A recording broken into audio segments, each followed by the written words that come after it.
வட்டி கட்ட முடியாம தவிச்ச எஸ்பிபி மகனுக்காக பட்ட கஷ்டம் என்னன்றத இந்த வீடியோல நாம தெரிஞ்சுக்கலாம். தமிழ் மட்டும் இல்லாம ஹிந்தி, தெலுங்கு, மலையாளம், கன்னடம்னு பல ஆயிரக்கணக்கான மொழிகள்ல பல ஆயிரக்கணக்கான பாடல்கள் பாடினவரு எஸ்பிபி அவர்கள். சொல்லப்போனா தமிழ்ல கமல் நடிக்கிற படங்களுக்கு தெலுங்குல டப்பிங் பண்ணும்போது அவருக்கான குரல் கொடுத்ததா இருக்கட்டும், நிறைய லாங்குவேஜஸ்ல வேற வேற பெரிய நடிகர்களுக்கு குரலும் கொடுத்திருக்காரு.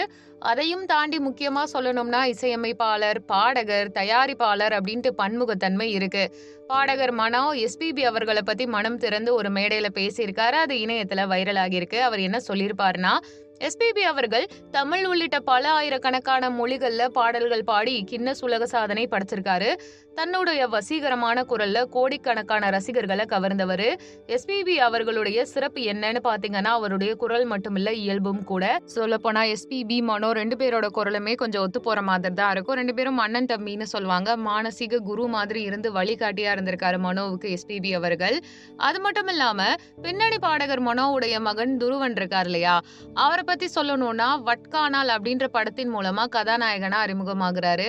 இந்த படத்துல செய்தியாளர் சந்திப்பு சென்னையில சமீபத்துல தான் நடந்துச்சு.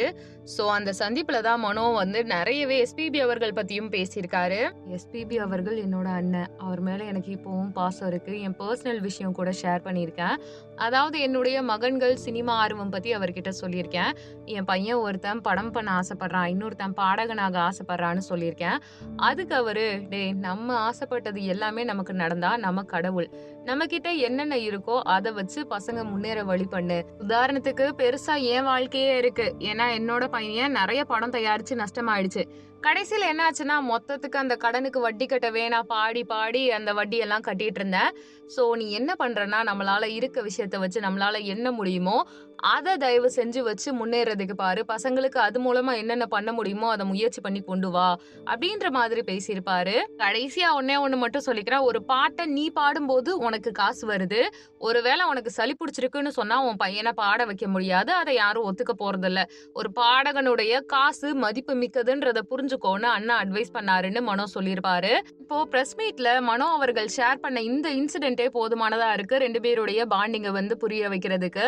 அதே மாதிரி தன்னுடைய மகன் எஸ்பிபி சரண் திரைப்பட தயாரிப்பில் நஷ்டமடைந்தப்ப அந்த கடனை அடைக்கிறதுக்காக எஸ்பிபி பல படங்கள்ல பாட்டு பாடி வட்டி கட்டிட்டு இருந்தாரு அப்படின்றது தன்னுடைய அன்பு மகனுக்காக எஸ்பிபி செய்த ஒரு பெரிய தியாகத்தை உணர்த்தது. இப்ப இருக்க ஜெனரேஷனுக்கு ஒரு பெஸ்டான அட்வைசரா அவர் இருந்திருக்காருன்னு மனோ அவர்களுக்கு கொடுத்த அட்வைஸ்ல இருந்தே நம்ம தெரிஞ்சுக்கலாம். பின்னணி பாடகரா மட்டும் இல்லாம பாசமிகு தந்தையா, நட்பு மிகு ஆலோசகரா திகழ்ந்திருக்காரு. சோ நீங்க இத பத்தி என்ன நினைக்கிறீங்க? எஸ்பிபி அவர்கள் அதே மாதிரி மனோ அவர்களுடைய பாண்டிங்க பத்தி உங்களுடைய கருத்து என்னன்றதை கமெண்ட் பண்ணுங்க. நம்ம சேனலை லைக் பண்ணுங்க, ஷேர் பண்ணுங்க, சப்ஸ்கிரைப் பண்ணுங்க. தேங்க்யூ.